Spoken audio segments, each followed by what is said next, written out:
Entonces, lo primero que estamos buscando es esa relación entre la crisis de los años 30, la masificación, ¿sí? Sí. Y ustedes quieren mirar un poco qué pasa con la crisis actual, sería eso.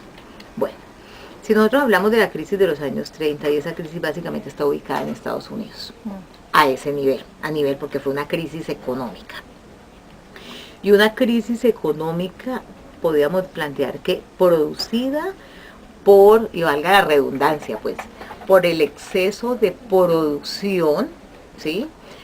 Que implicaba que había una gran cantidad de productos en el mercado, pero esa misma cantidad, entre comillas, no existían de compradores. Y básicamente se plantea, y luego nos echamos un poquitico para atrás, se plantea específicamente en las que podamos decir el proceso de masificación, además de todo lo que implicaba todos los productos y servicios a nivel de electrodomésticos y todas las vainas, estaba sobre todo en la industria automovilística, ¿sí? Entonces, esa situación de exagerada producción y de no suficiente demanda, ¿sí? Generó que se establecieran estrategias como, bueno, es la versión del cuento que yo tengo, ¿sí? Estrategias como que las grandes empresas que tenían producción en serie decidieran mejorar las condiciones laborales a nivel económico de sus trabajadores.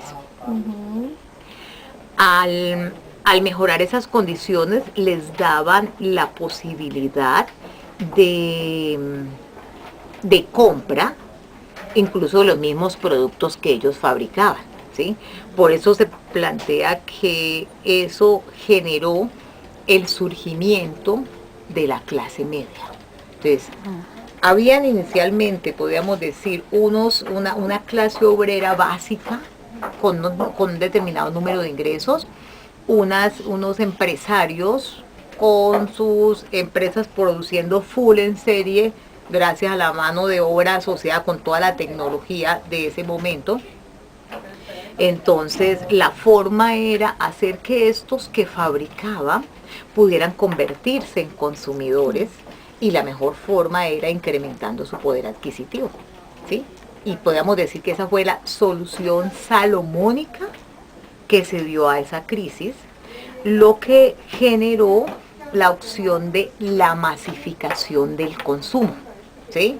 Entonces daba pie a que, entre comillas, todo el mundo pudiera tener nevera, todo el mundo pudiera tener todo este tipo de enseres, y ojo con que todo el mundo lo digo entre comillas y subrayado porque eso es más metafórico que cualquier cosa, y la gente pudiera tener carro, a tal punto, comprar su carro, a tal punto que eso también se fue convirtiendo, obvio, en un indicador de ascenso de clase, ¿sí? Entonces, si yo en mi casa, en aquella época, ya podría tener televisor, no sé si televisor ahí al lugar, en fin, pues todos los electrodomésticos y carrito, generaba esa clase en ascenso, ¿sí? Que dio esto. Entonces, pero esta opción de masificación tampoco podía ir sola si no había todo lo que fue el desarrollo también de los medios de comunicación y de los medios de transporte. Esos dos elementos también contribuyeron a, ¿sí? Entonces, podríamos decir que en ese momento el consumo se volvió un consumo masivo, y allí hablamos ya de consumidor, no de comprador. Se genera una cantidad de cambios en toda la dinámica del mercado. Pero ¿de dónde venía atrás eso? De la época del proceso de industrialización, donde se pasa del proceso artesanal al proceso de manufactura, a nivel empresarial, a nivel industrial, a través de máquinas. Ya no era el producir productos, y valga la redundancia, en forma manual, sino que con la revolución industrial esos se empezaron a producir en las empresas, y inicialmente todo el interés del empresario estuvo centrada en hacer más efectivo esa producción, haciéndola más eficiente en el sentido que generara menos costo y que dependiera menos de la mano de obra del ser humano y más de la máquina, ¿sí? Y de esa forma se eliminaba podríamos decir, esa relación tan directa entre el nivel de fatiga o de cansancio del trabajador, ¿sí? Y de la exigencia del trabajador a ese nivel. Entonces ya el discurso pues que la máquina empieza a superar al hombre y empieza a generarse esa producción en serie, ¿sí? Que ya no se producían 10 cosas sino 100, entonces ¿qué implicaba? Y de ahí en adelante más, ¿qué implicaba? Que inicialmente al arrancar este proceso, podríamos decir, de capitalismo incipiente, ¿sí? Hacía que, incluso ahí arranca la publicidad, que la publicidad tenga que empezar a decirle a la gente, oiga, hay tal producto, tiene estas características, vengan y cómprenlo a tal parte, ¿sí?